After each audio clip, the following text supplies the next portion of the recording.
Ladies and gentlemen, please take your seats and silence your mobile devices. Our event is about to begin. 各位嘉宾，请您就座。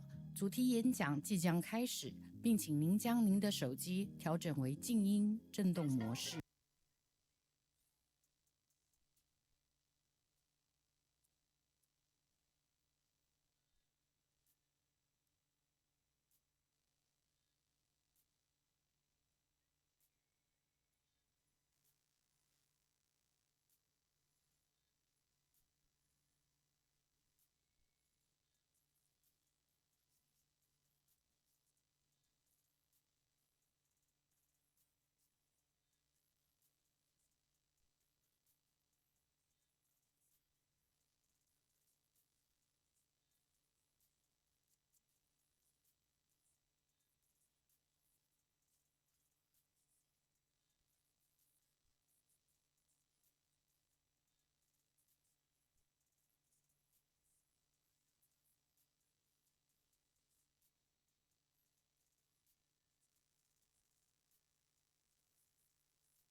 None of that conversation was scripted.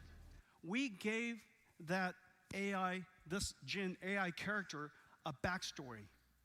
His story about his ramen shop and the story of this game. And all you have to do is go up and talk to this character. And because this character has been infused with artificial intelligence and large language models, it can interact with you, understand your meaning, and interact with you in a really reasonable way. All of the facial animation completely done by the AI. We have made it possible for all kinds of characters to be generated. They're all domain, they have their own domain knowledge. You can customize it, so everybody's game's different.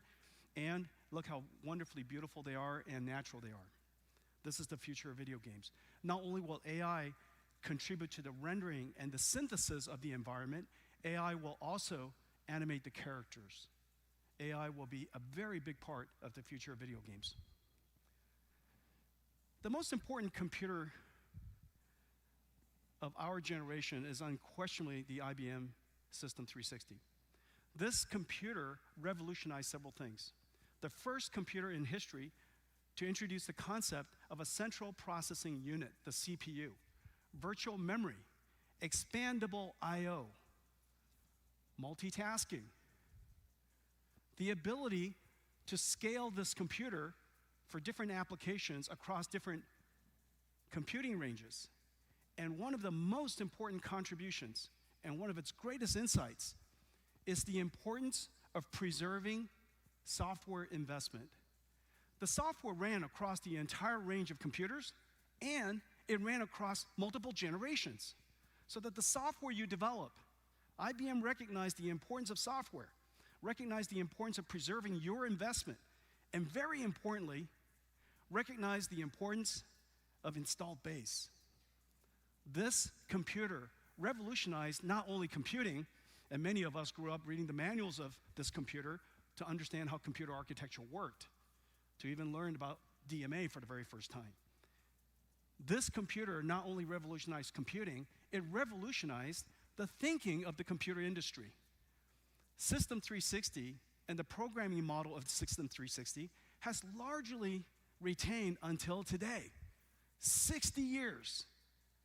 In 60 years, $1 trillion worth of the world's data center all basically used the computing model that was innovated all the way 60 years ago until now. There are two fundamental transitions happening in the computer industry today. All of you are deep within it and you feel it. There are two fundamental trends. The first trend is because CPU scaling has ended. The ability to get 10 times more performance every 5 years has ended. The ability to get 10 times more performance every 5 years at the same cost is the reason why computers are so fast today.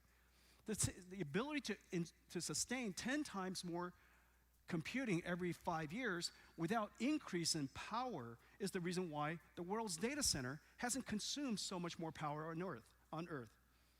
That trend has ended, and we need a new computing approach, and accelerated computing is the path forward.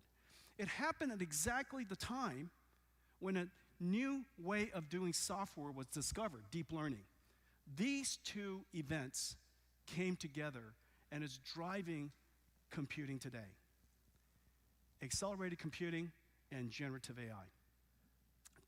This way of doing software, this way of doing computation, is a reinvention from the ground up, and it's not easy. Accelerated computing is a full stack problem. It's not as easy as general purpose computing. The CPU is a miracle. High-level programming languages, great compilers, almost anybody could write reasonably good programs because the CPU is so flexible. However, its ability to continue to scale and performance has ended, and we need a new approach. Accelerated computing is full stack. You have to re-engineer everything from the top down and from the bottom up, from the chip to the system software, new algorithms, and of course, optimizing the applications. The second is that it's a data center scale problem. And the reason why it's a data center scale problem is today, the data center is the computer. Unlike the past when your PC was a computer or the phone was a computer, today your data center is the computer. The application runs across the entire data center. And therefore, it's vital that you have to understand how to optimize the chips, the compute, the software across the NIC, the switch, all the way to the other end in a distributed computing way. And the third, accelerated computing is multi-domain. It's domain-specific. The algorithms and the software stacks that you create for computational biology and the software stack you create for computational fluid dynamics are fundamentally different. Each one of these domains of science need their own stack, which is the reason why accelerated computing has taken us nearly 3 decades to accomplish. This entire stack has taken us nearly 3 decades. However, the performance is incredible, and I'll show you. After 3 decades, we realize now that we're at the tipping point. A new computing model is extremely hard to come by. And the reason for that is this. In order for there to be a new computing model, you need developers. But a developer would only come if developers have to create applications that end users would buy. And without end users, there would be no customers, no computer companies to build computers. Without computer companies like yourself building computers, there would be no install base. Without install base, there would be no developers. Without developers, there'll be no applications. This loop has been suffered by so many computing companies in the 40 years that I've been in this industry. This is really one of the first major times in history a new computing model has been developed and created.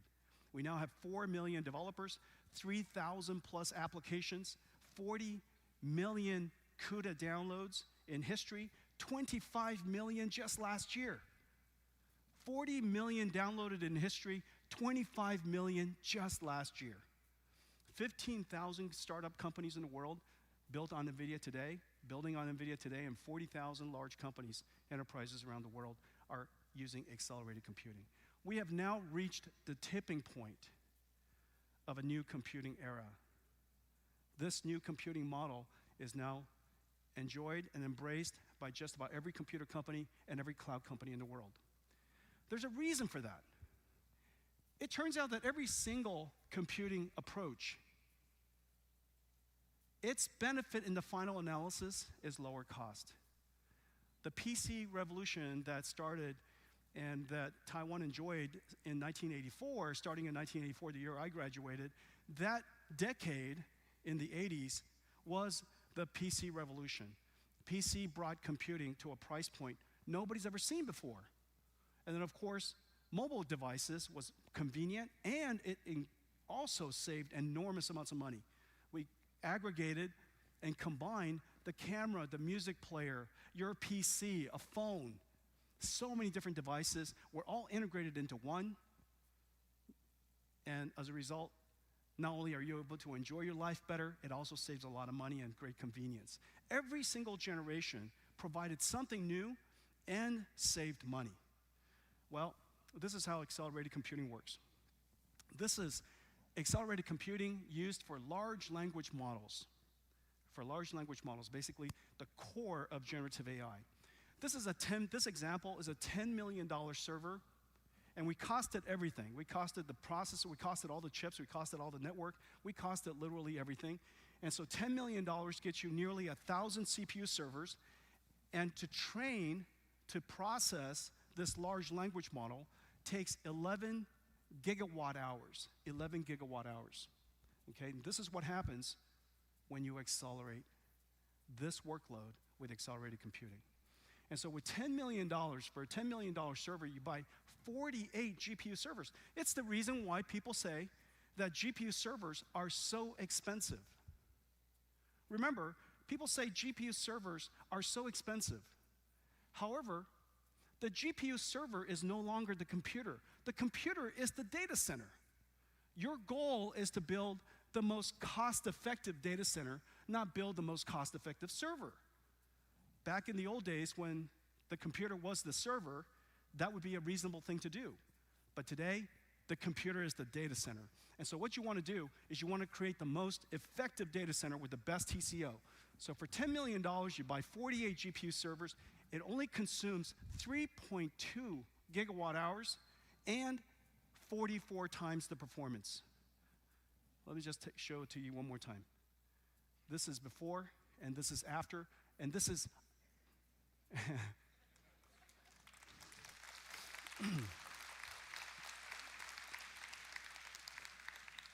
We want dense computers, not big ones. We want dense computers, fast computers, not big ones. And so that's ISO budget. Let me show you something else. Okay, so this is $10 million again, 960 CPU servers. Now this time we're going to be ISO power. We're going to keep this number the same. We're going to keep this number the same. Okay? So this number is the same amount of power. This means your data center is power limited. In fact, most data centers today are power limited. And so with being power limited, using accelerated computing, you can get 150 times more performance with 3 times more cost. But why is that such a great deal? The reason for that is because it's very expensive and time consuming to find another data center. Almost everybody is power limited today. Almost everybody is scrambling to break new ground to get more data centers. And so if you are power limited, or if your customers are power limited, then what they can do is invest more into that data center, which has 11 gigawatts, and you can get a lot more throughput. Continue to drive your growth. Here's another example. This is my favorite. If your goal is to get the work done, you don't care how. Your goal is to get the work done, you don't care how. And this is the work you want to get done. ISO work. Okay? This is ISO work. All right, look at this.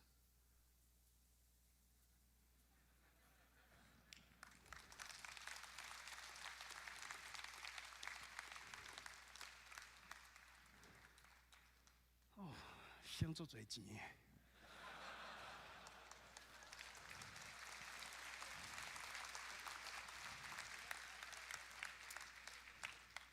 Taiwanese people love that, right?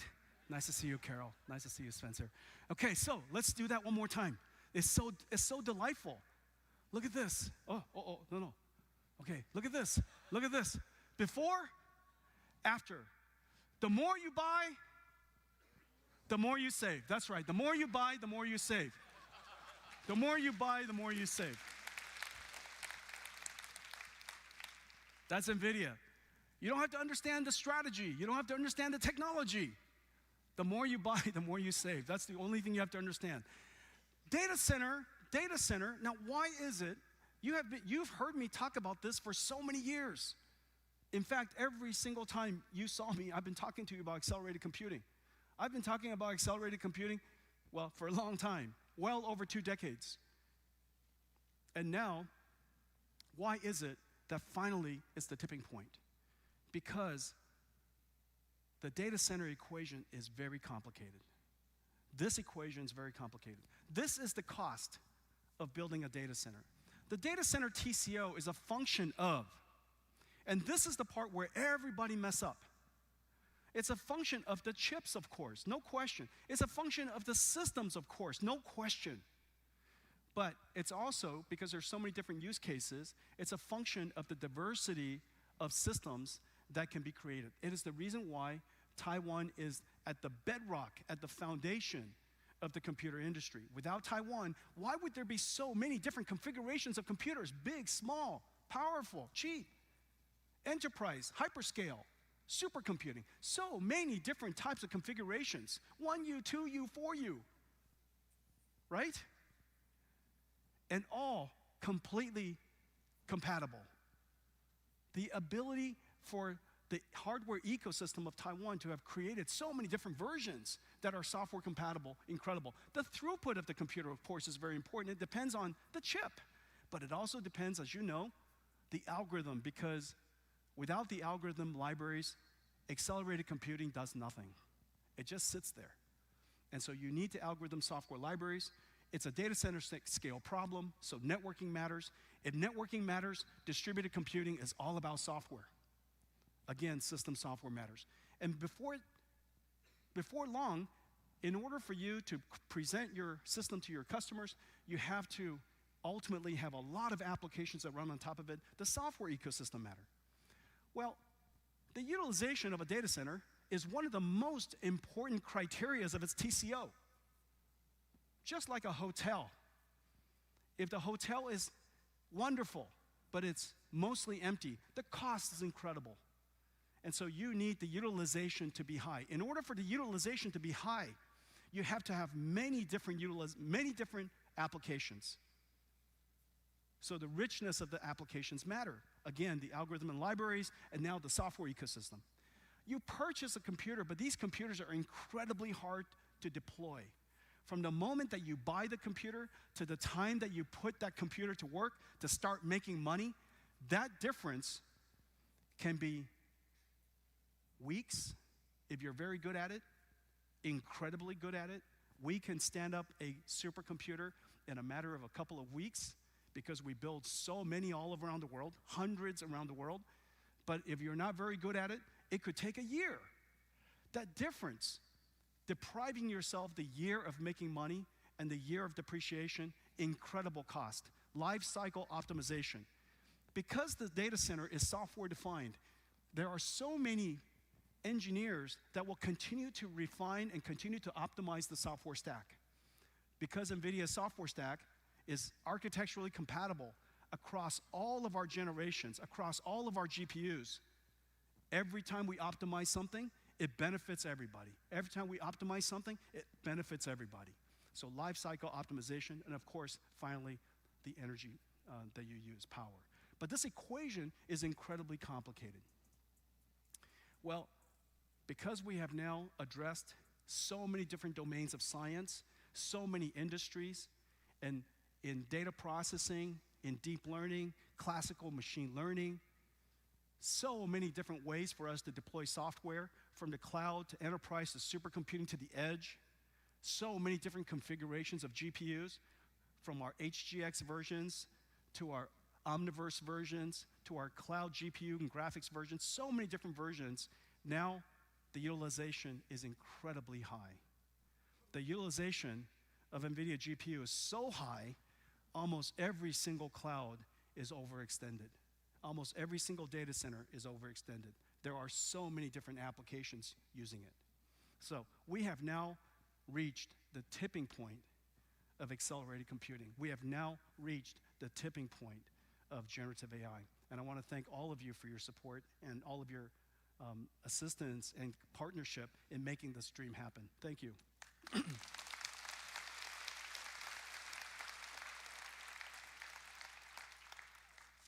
Every single time we announced a new product, the demand for every single generation increased and increased and increased. And then, one generation, it hockey steps. We stick with it, we stick with it, we stick with it. Kepler, and then Volta, and then Pascal, and then Volta, and then Ampere.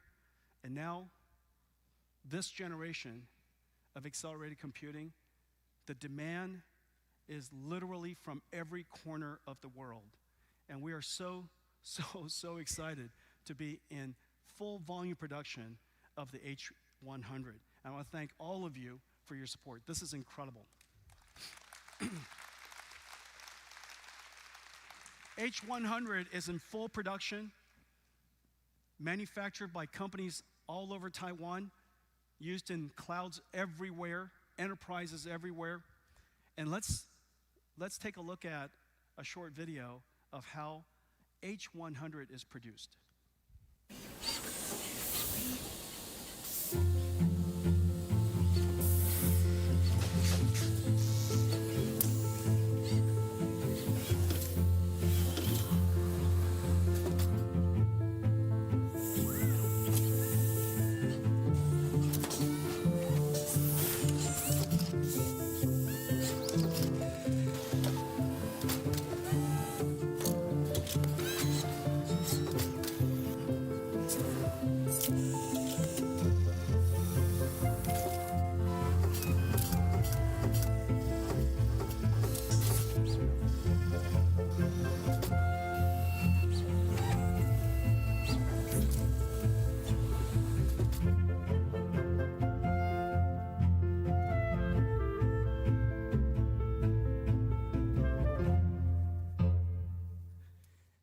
incredible. This computer,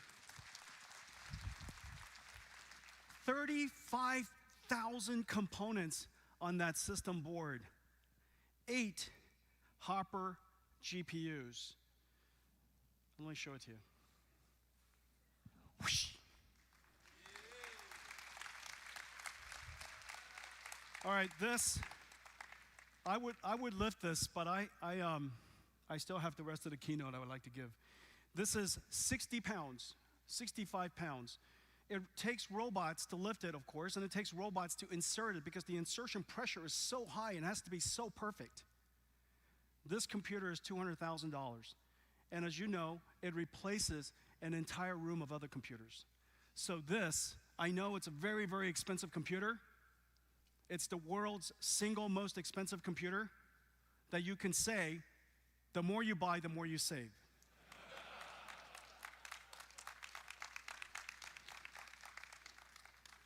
This is what a compute tray looks like. Even this is incredibly heavy. See that? So this is the brand new H100 with the world's first computer that has a transformer engine in it. The performance is utterly incredible. Hopper's in full production. We've been driving computing, this new form of computing, for 12 years.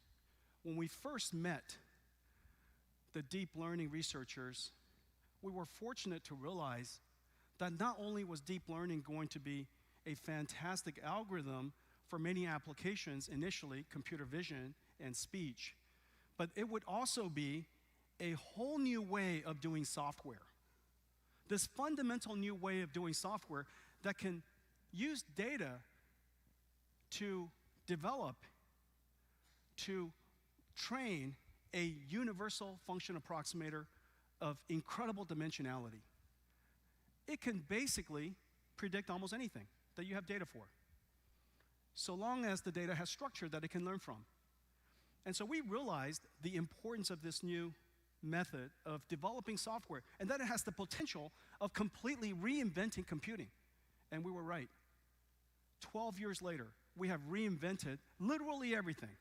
We reinvented, of course, we started by creating a new type of library. It's essentially like a sequel, except for deep learning, for neural network processing. It's like a rendering engine, a solver for neural network processing called cuDNN. We reinvented the GPU. People thought that GPUs would just be GPUs. They were completely wrong. We dedicated ourselves to reinventing the GPU so that it's incredibly good at tensor processing. We created a new type of packaging called SXM and worked with TSMC on CoWoS so that we could stack multiple chips on the same die. NVLink so that we can connect these SXM modules together with high-speed chip-to-chip interconnect. Almost a decade ago, we built the world's first chip-to-chip SerDes so that we can expand the memory size of GPUs using SXMs and NVLink. And we created a new type of motherboard we call HGX that I just showed you. No computers has ever been this heavy before or consumed this much current. Every aspect of a data center had to be reinvented.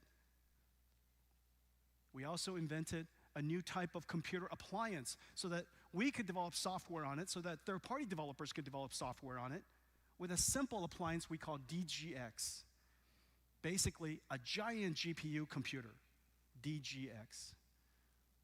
We also purchased Mellanox, which is one of the great strategic decisions of our company, because we realized that in the future, if the data center is the computer, then the networking is the nervous system. If the data center is the computer, then the networking defines the data center. That was an incredibly good acquisition. And since then, we've done so many things together, and I'm going to show you some really, really amazing work today. And then, of course, an operating system, if you have a nervous system, a distributed computer, it needs to have an operating system. And the operating system of this distributed computing we call Magnum IO, some of our most important work. And then all of the algorithms and engines that sit on top of these computers, we call NVIDIA AI. The only AI operating system in the world that takes data processing, from data processing to training to optimization, to deployment and inference. End-to-end deep learning processing. It is the engine of AI today. Well, every single generation since Kepler, which is K80, to Pascal, Volta, Ampere, Hopper, every 2 years, we took a giant leap forward. But we realized we needed more than even that, and which is the reason why we connected GPUs to other GPUs called NVLink, build one giant GPU, and we connected those GPUs together using InfiniBand into larger scale computers. That ability for us to drive the processor and extend the scale of computing made it possible for the AI research organization, the community, to advance AI at an incredible rate. We just kept pushing and pushing and pushing. Hopper went into production August of last year. August 2022. 2024, which is next year, we'll have Hopper next. Last year, we had Quantum. 2 years from now, or next year, we'll have Quantum next. So every 2 years, we take giant leaps forward, and I'm expecting the next leap to be giant as well. This is the new computer industry. Software is no longer programmed just by computer engineers. Software is programmed by computer engineers working with AI supercomputers. These AI supercomputers are a new type of factory. It is very logical that a car industry has factories. They build things that you can see, cars. It is very logical that computer industry has computer factories. You build things that you can see, computers. In the future, every single major company will also have AI factories. And you will build and produce your company's intelligence. And it's a very sensible thing. We cultivate and develop and nourish our employees and continue to create the conditions by which they can do their best work. We are intelligence producers already. It's just that the intelligence producers, the intelligence are people. In the future, we will be intelligence producers, artificial intelligence producers. And every single company will have factories, and the factories will be built this way. This translates to your throughput. This translates to your scale, and you will build it in a way that is very, very good TCO. Well, our dedication to pursuing this path and relentlessly increasing the performance, just think, in 10 years' time, we increased the throughput, we increased the scale, the overall throughput across all of that stack by 1 million x. 1 million x in 10 years.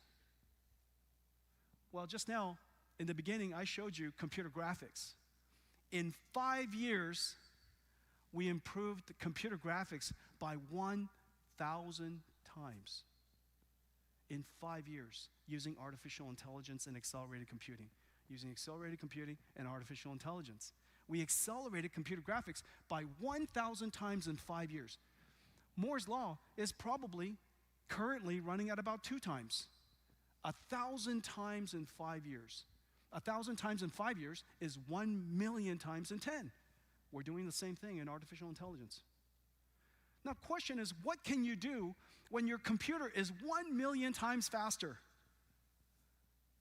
What would you do if your computer was 1 million times faster? Well, it turns out that the friends we met at University of Toronto, Alex Krzyzewski and Suskever and Ilya Suskever and Jeff Hinton, Ilya Suskever, of course, was the founder of OpenAI, and he discovered the continuous scaling of artificial intelligence and deep learning networks and came up with the ChatGPT breakthrough. Well, in its general form, this is what has happened. The transformer engine, and the ability to use unsupervised learning, be able to learn from a giant amount of data and recognize patterns and relationships across a large sequence. And using transformers to predict the next word large language models were created. And the breakthrough, of course, is very, very, very clear. And I'm sure that everybody here has already tried ChatGPT. But the important thing is this. We now have a software capability to learn the structure of almost any information. We can learn the structure of text, sound, images, their structure in all of this, physics, proteins, DNA, chemicals. Anything that has structure, we can learn that language, learn its language. Of course, you can learn English and Chinese and Japanese and so on and so forth, but you can also learn the language of many other things. And then the next breakthrough came, generative AI. Once you can learn the language, of certain information, then with control and guidance from another source of information that we call prompts, we can now guide the AI to generate information of all kinds. We can generate text to text, text to image, but the important thing is this: information transformed to other information is now possible. Text to proteins, text to chemicals, images to 3D, images to 2D, images to text captioning, video to video. So many different types of information can now be transformed. For the very first time in history, we have a software technology that is able to understand the representation of information of many modalities. We can now apply computer science. We can now apply the instrument of our industry. We can now apply the instrument of our industry to so many different fields that were impossible before. This is the reason why everybody is so excited. Now let's take a look at some of these. Let's take a look at what it can do. Here's a prompt, and this prompt says, "Hi Computext." So this is, we type in the word, "Hi Computext, I'm here to tell you how wonderful stinky tofu is. You can enjoy it right here in Taiwan. It's best from the night market. I was just there the other night." Okay, play it. Hi Computex. I'm here to tell you about how wonderful stinky tofu is. You can enjoy it right here in Taiwan. It's best from the night market. The only input was words. The output was that video. And Paul, Tom, was the audio not very loud? It was hard for me to tell from here. Are you guys with me? Hi, am I alone? 你大家回家啦？我代志也未做了诶。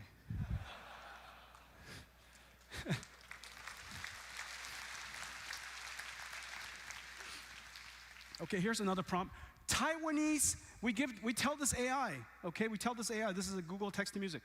Traditional Taiwanese music, peaceful, like it's warm and raining in a lush forest at daybreak. Please.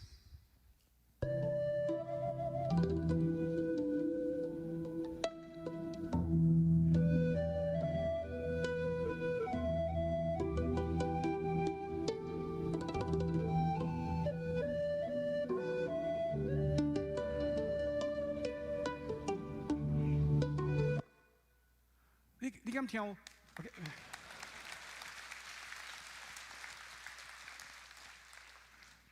We send text in. AI says, okay, this music. Okay, here, this one. I am here at Computext. I will make you like me best. Sing it with me. I really like NVIDIA. Okay, so this is the word. These are the words. These are the words. And hey, voice mod, could you write me a song? These are the words. Okay, play it. I am here at Computex. I will make you like me best. Yeah, sing it with me. I really like NVIDIA.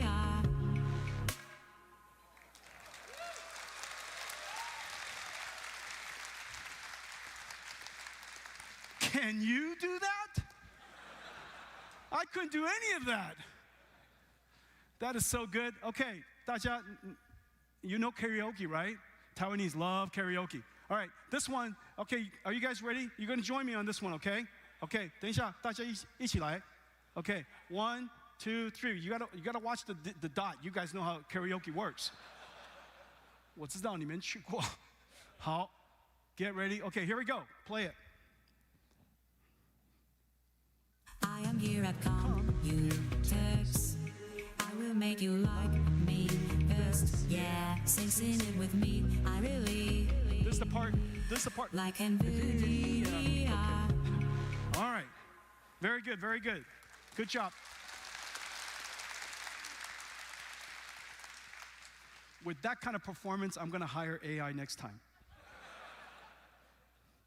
Okay, so obviously this is a very, very important new capability, and that's the reason why there's so many generative AI startups.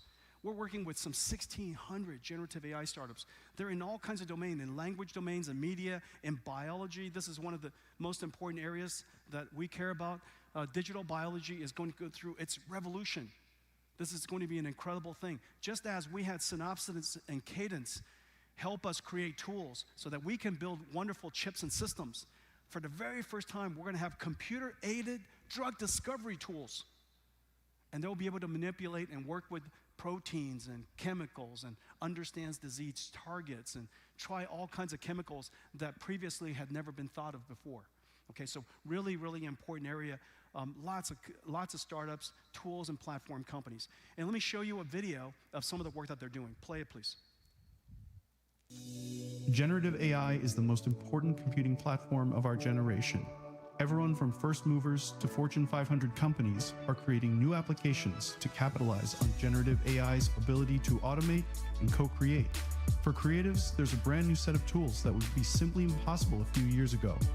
Adobe is integrating Firefly into their creative apps. Ethically trained and artist-friendly, you can now create images with a simple text prompt. Or expand the image of your real photos to what lies beyond the lens. Productivity apps will never be the same. Microsoft has created a co-pilot for Office apps. Every profession is about to change. Tab9 is democratizing programming by tapping into the knowledge base of 1 million developers to accelerate application development and reduce debugging time. If you're an architect or just thinking of remodeling your home, Planner 5D can instantly turn a 2D floor plan to a 3D model. And right here in Taiwan, Anhorn Medicines is targeting difficult-to-treat diseases and accelerating cures. Incredible, right? Just utterly incredible. There's no question that we're in a new computing era. There's just absolutely no question about it. Every single computing era, you could do different things that weren't possible before. And artificial intelligence certainly qualifies. This particular computing era is special in several ways. One, it is able to understand information of more than just text and numbers. It can now understand multimodality, which is the reason why this computing revolution can impact every industry. Every industry. Two, because this computer doesn't care how you program it. It will try to understand what you mean because it has this incredible large language model capability. And so the programming barrier is incredibly low. We have closed the digital divide. Everyone is a programmer now. You just have to say something to the computer. Third, this computer, not only is it able to do amazing things for the future, it can do amazing things for every single application of the previous era, which is the reason why all of these APIs are being connected into Windows applications here and there, and browsers, and PowerPoint, and Word. Every application that exists will be better because of AI. You don't have to just AI. This generation, this computing era, does not need new applications. It can succeed with old applications, and it's going to have new applications. The rate of progress, because it's so easy to use, is the reason why it's growing so fast. This is going to touch literally every single industry.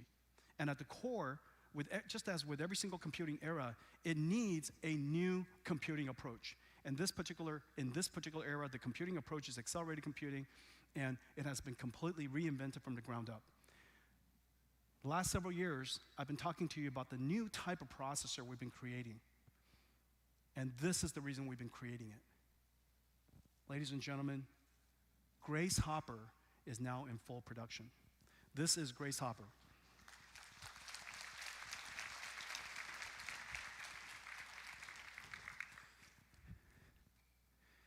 Nearly 200 billion transistors in this computer. Oh, 等一下，谢谢。哇，蛮重的。Look at this. This is Grace Hopper. This processor is really quite amazing. There are several characteristics about it. This is the world's first accelerated computing processor that also has a giant memory. It has almost 600 gigabytes of memory that's coherent between the CPU and the GPU. And so the GPU can reference the memory, the CPU can reference the memory, and any unnecessary copying back and forth could be avoided. The amazing amount of high-speed memory lets the GPU work on very, very large data sets. This is a computer. This is not a chip. Practically the entire computer's on here. Uses low-power DDR memory, just like your cell phone, except this has been optimized and designed for high-resilience data center applications. Incredible levels of performance. This took us several years to build, and I'm so excited about it, and I'll show you some of the things that we're going to do with it. Janine, thank you. 谢谢. You're supposed to say naughty. Mike, 不要客气. Okay, so 4 petaflops transformer engine, 72 CPU cores. They're connected together by a high-speed chip-to-chip link, 900 gigabytes per second. And so the local memory, 96 gigabytes of HBM3 memory, is augmented by LPDDR memory across this link, across a very, very large and high-speed cache. So this computer is like none other the world's ever seen. Now, let me show you some of its performance. So I'm comparing here on 3 different applications. And this is a very important application. If you've never heard of it, be sure to look into it. It's called vector database. Vector database is a database that has tokenized, that has vectorized the data that you're trying to store. And so it understands the relationships of all of the data inside its storage. This is incredibly important for knowledge augmentation of the large language models to avoid hallucination. The second is deep learning recommender systems. This is how we get news and music and all the text that you see on your devices. Recommend, of course, music and goods and all kinds of things. Recommender system is the engine of the digital economy. This is probably the single most valuable piece of software that any of the companies in the world runs.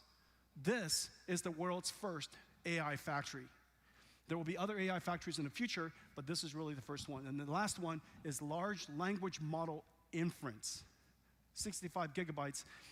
65 gigabytes is a 65 billion parameters is a fairly large language model.